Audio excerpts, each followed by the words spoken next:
In this episode of Trying Something New, I'm going to tell you everything you need to know before going to Bali. Ah, that's weird! We made it!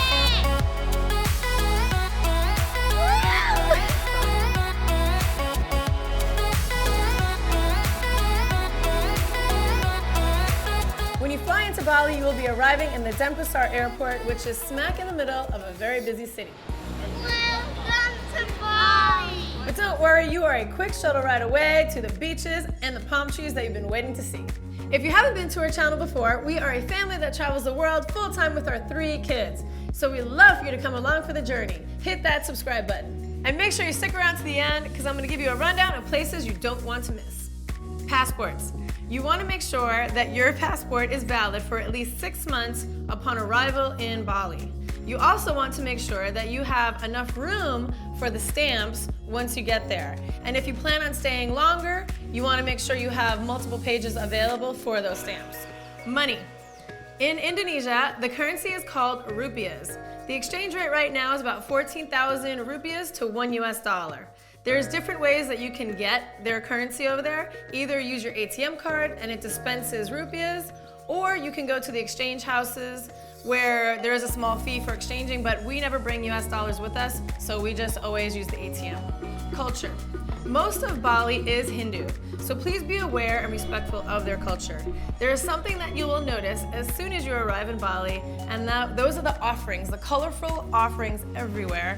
They're called kanang sari, and what they are it's a little basket made of palm leaves, and in there is colorful flowers, rice, incense, candies, banana, anything that represents their offerings to the Hindu gods. So please be respectful of them. Don't step on them, don't step over them, just walk around them, and just be respectful. And you will also notice statues all over the place, like little temples in front of people's homes, around the hotels. They'll have the offerings on them and also sometimes covered in black and white checkered clothing, which represents the balance of good and evil. SIM cards and internet. If you don't have an international phone plan, don't worry. There are local SIM cards over there and they are super affordable. We had about a 9 gig card for $7 US, which pretty much kept us good for the whole month. And for Wi-Fi, Bali has a huge digital nomad population, so the Wi-Fi is abundant. But if you do need stronger Wi-Fi to upload or download something, there are a ton of co-working spaces where the Wi-Fi is insane, so you will completely be taken care of. Electricity. Bali has 220 volt plugs, so you will definitely want to have an adapter. We get these adapters right here, and it also has USB plugs in there, so it kind of quadruples your purpose for this adapter. We have so many devices. We have phones, iPads, battery charging stations. This thing is absolutely amazing. Charge so much stuff at once off of one plug. So one of these also comes in really handy. Apps. Here are some apps that you definitely want to download before you get to Bali. WhatsApp is the first one. It's an amazing way to stay connected with all of the locals that you meet, all the people you meet while traveling. It's free and everyone seems to have it. Grab and Gojek. You definitely want those as well. Great way to get around. If you don't ride a scooter, you want to use Grab or Gojek. You can actually ride on the back of someone's scooter on Gojek. It's pretty funny. Another amazing thing about Gojek is they deliver food, so make sure you use that option. Google Maps has helped us tremendously everywhere we travel. We've tried Maps.me. I don't know, I tend to use Google Maps more. So download that onto your phone. We got to Bali, our first day there. We didn't have our SIM card in. We didn't have access to Google Maps, and we got seriously lost. Don't put yourself in that position. XE Currency. You are gonna want this app because you're gonna be so confused when you get over there, especially in Bali because there's so many zeros. 14,000 is $1. So once you get up into 500,000, you're like, what the hell does that cost? I have no idea. So XE Currency, get that on your phone, in a snap, boom, boom, you can find out exactly what it is. I love that app. Another app is Google Translate. You are definitely gonna want this app. Most people speak a little bit of English and you can figure out body language, get the point across. But if you can't, Google Translate makes it super clear to the person what exactly it is you need, what you're saying, and can do the same thing back to you. So I love that app. It takes all the guessing out, especially when you're in a jam and you need to know what's going on. Accommodations. There are many ways to find accommodations wherever you're traveling. I like to use Airbnb, especially if we're staying for an extended amount of time, because you do get a discount if it's after 28 to 30 days. You get a 40% discount on the rate usually, so that comes in really handy. Agoda is also another app that I use. I found that Agoda beats out booking hotels. It's always the cheapest one, so that's my go-to if I'm staying under a month anywhere around the world. Another hack that I found is if you're staying somewhere that's pretty popular, like Canggu, Ubud, you can go onto Facebook and look for certain groups, put in Ubud rentals, and you can go directly sometimes to the owner of the villa or maybe a management team that handles more properties that you won't find on Airbnb or Agoda, and you get directly to them. So, and better rates usually is what I found, especially the place that we found in Canggu. Hello, welcome to our villa tour in Canggu, Bali. This villa right here we got for $1,000 a month. It's kind of in the high season, so that was a super duper steal. So check that out. It's not all the time, but if just look into it, and if you find you could get yourself a really good deal. Transportation. Our favorite way to get around is scooters. All right, Rough Riders, let's roll out. They are so inexpensive. You can typically get it for between $40,000 and $100,000 a day, which is really like $3 to $7 a day, depending on the type of scooter, how big and powerful it is. We usually just get the cheaper ones because we have kids on them and we don't need to go super duper fast down the road. And the longer that you rent the scooter for, the cheaper it will be. We rented it for 30 days in Canggu and we got it for $40 each, which works out to be less than $1.50 a day. All you need to rent a scooter is a copy of your passport. They don't ask for proof of an international driver's license, so you don't necessarily need one, but I do recommend getting one because let me tell you, if you do get stopped by the police, happened to me, it's kind of a shakedown experience where they try to get money out of you because you don't have your international driver's license. So it's up to you if you choose to chance that. Scare the crap out of me. I got out of it, but know that they will shake you down. If you do ride a scooter, make sure to wear a helmet. If the scooter company does not provide one with you, or a really crappy one, you can easily purchase one. There's tons of stores, and they're so cheap. They're like $10 to $20 for a brand new helmet. We got a water bomb! It's Skylar's birthday! Woo! I'm the direction lady, and it's so hot. I think I got a bubble mustache because it's so hot because I have to wear this mask. You probably can't hear me, but yeah. Highly recommend that. We did that for the entire family when we got to Canggu. We knew we were gonna be there for a while, and so we bought 5 helmets, and it was $100 for 5 brand new helmets. Gas you can find for your scooter on the side of the road, all these little stalls. They're either in Absolut bottles, water bottles. It's crazy if it's the first time you've ever been there. You're like, what the hell is this? But super cool. It's about 10,000 a bottle, which will fill up about half a tank. So it's 10,000, I think, which is 70 cents for $1.50. You can fill up your entire scooter tank, and it will take you a couple of days. Another thing you're gonna wanna do if you're riding a scooter is either make sure you have a helmet with a face shield or get a mask to wear over your face because there's so much crap in the air, especially if you're in Ubud or a busy area like Denpasar. There's so much soot in the air that you get it in your eyes, your mouth. It's really gross. So you'll notice everybody also wearing a mask on. Clothes, what should you pack? All right, the climate is very warm and pretty humid over in Bali.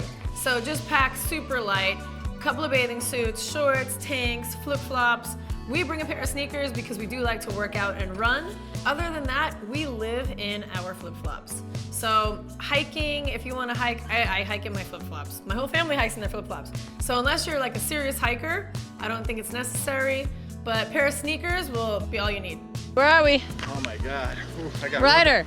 I got rubber legs, and I don't know if it's wet or rain that's pouring off me. Ryder. It's sweat. Ryder, go. We are here. We are here. Oh my God, are you frozen? He's so cold, he's frozen. Also, bring some sarongs and a hat. It is very, very sunny there, so you're gonna wanna protect your face sometimes. And also, the sarongs will come in handy for when you go visit temples. You're gonna need to cover up. Even men need to cover up their legs. So carry a couple of those wherever you go, throw them in your backpack. Laundry. There are so many services out there to get your laundry done. Typically, 15 to 20,000 a kilo, which is about $1, $1.50 a kilo every 2.5 pounds. We can drop off a huge bag for all of us, and it's about $15 to $20. and you get it back the next day, 1 or 2 days. Totally worth it. They wash it, dry it, and fold it. We're trying to do the laundry every few days so it doesn't get too out of control and we have 0 clothes left. So today's the day, and it's 15,000 a kilo, which is $1.10, less than $1.10 a kilo, 2.5 pounds. So usually we have about 7, 8, 9, 10 kilos, maybe $10 to do our laundry. Not bad. But the first time we got it done here, it was so fragrant that we literally couldn't even have the clothes in the room when we were sleeping at night because we were choking. So we have to make sure we tell them no perfume, very little whatever they do, I don't know. All right, let's go. So, all right, sunscreen. Depending on how long you're staying, you want to pack a lot of sunscreen. You're going to be reapplying it all day long, every day. It's super hot, the sun is very strong. You want to stay protected. But if you run out of sunscreen, it's triple the price and much smaller bottles that you can get there. It's much easier to just bring probably 5 or 6 bottles, depending how many people you're with, how long you're staying, to make sure you're covered. Mosquitoes. Yes, those little buggers are a pain in the ass. Sunrise and sunset is when they are out like crazy. So sunrise and sunset, keep your windows closed, doors closed to wherever you're staying. Otherwise they will come in and you will be completely annoyed. So what we did for the room situation was they have these mosquito zappers that look like a tennis racket. They are the best thing I have ever seen invented for mosquitoes. Do you know what this is? This is not an ordinary tennis racket. It is a mosquito zapper. Let me show you how it works. What? What's that? That's mosquitoes dying. That's what that is. They're not biting us. They're getting zapped.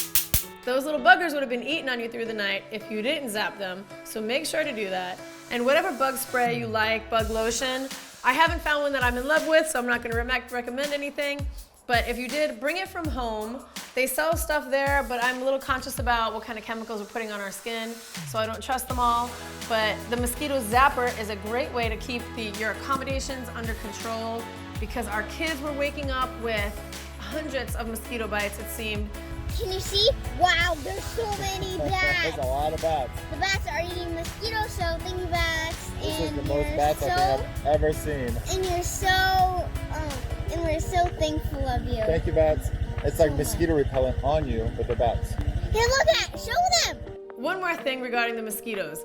There are in the stores over there, you got the bracelets, the stickers, the plugins. The crap doesn't work. I'm just gonna tell you, save all your money. We spent like $30 on all these things, desperately trying to get rid of the mosquitoes in our villa, and none of them worked. The only thing that worked was zapping them. Goodbye, mosquitoes! Time of year to visit Bali. So June to September are the peak months, but anytime before or after is still good too. The weather is still good. Even during the rainy season, it doesn't get super rainy, it's more windy. Okay, yesterday we went through this huge puddle, more like a lake, because it had just rained. So locals went straight through down the middle, so I think that's what we should try today. Let's do it. Pretty much any time is okay to go to Bali. If you go on the off months, you will get much better rates, flights, hotels, excursions. So you might want to go the tail end of peak season or right before it and save yourself a lot of money. All right, we just went through this massive puddle right here and Mommy lost her shoe over here. I got the shoes, guy, I got the shoe. Thank you, Dad. The water. It is advised to not drink the tap water. I brush my teeth with the tap water all the time, never had any issues. So use your discretion. If your stomach is super sensitive, you might not want to take a chance doing that. I think most places come with filtered water. We've gone through, I don't even know, this is like our fourth or fifth. They're 20,000 a pop, which is kind of like $1.50. So $1.50 every 5-gallon jug. So that's an easy way to do that and cut down on the amount of plastic that you're using by getting a lot of small bottles. Food. Being a vegetarian in Bali is amazing. There's a lot of countries in Southeast Asia that have a lot of vegetarian-friendly food, and Bali is probably high on that list. They have endless restaurants that are vegetarian, vegan, super healthy. We had no problem eating there at all. If you're vegan, no problem. Bali has got you covered. All right, we got some mojitos. So this is about our 15th time in 4 days getting nasi. Champur. Nasi champur. The most popular thing to do in Bali is eat at local warungs, which are like little family restaurants. A lot of little hole-in-the-wall places. There was one that we loved in Canggu. It was called Warung Local. The dishes were really like 20,000, which is $1.40 for a huge dish of rice, tempeh, tofu, veggies. It was unbelievable. We went there seriously multiple times a week and sometimes a couple of times a day. It was that good. Get used to the terms nasi goreng and nasi champur. Nasi goreng is fried rice, nasi champur is rice with a bunch of sides. Seriously, so amazing and so inexpensive. You are gonna love it. Fresh coconuts. You are going to get your fill of fresh coconuts. They are sold everywhere. Side of the road, 15,000, which is a little over $1. You can get a huge fresh coconut. The water is amazing, and sometimes they have them chilled, which is even better. Look out for the coconuts. Alcohol. If you want to drink and buy some alcohol while you are in Bali, it is very expensive. Literally like $100 US for a bottle of Absolut that would typically cost $20 in the US. So if you do want to buy some bottles, get it in the duty-free shop. At the duty-free shop, you're allowed 1 bottle per person. So if you are with a few people, everybody get a bottle, you're stocked up, and you're good.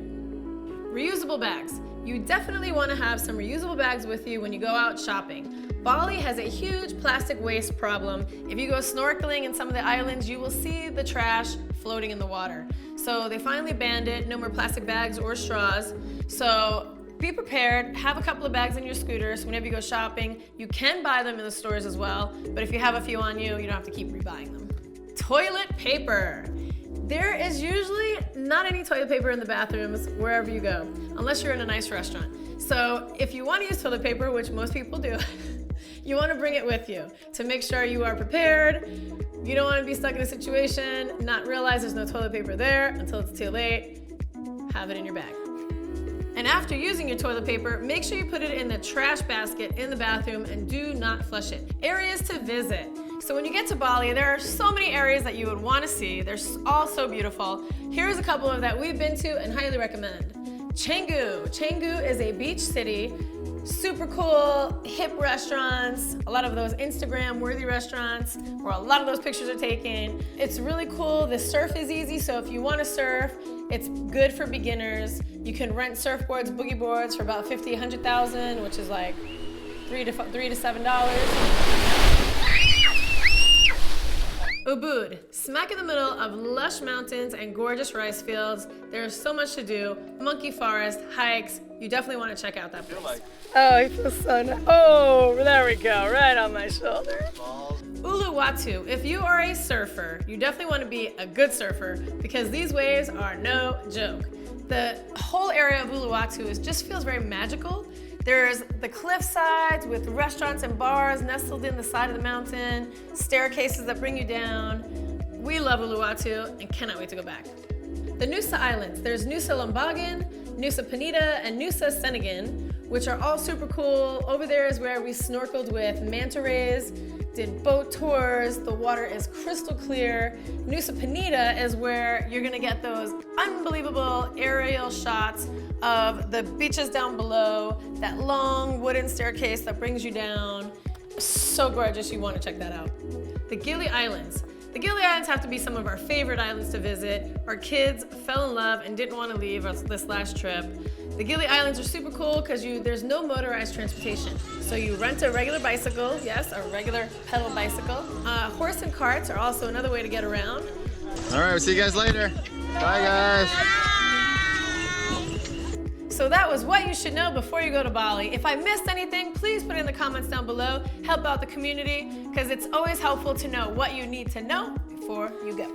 If you like this video, hit that subscribe button, give us a thumbs up, and leave a comment down below. And remember, get out there and try something new.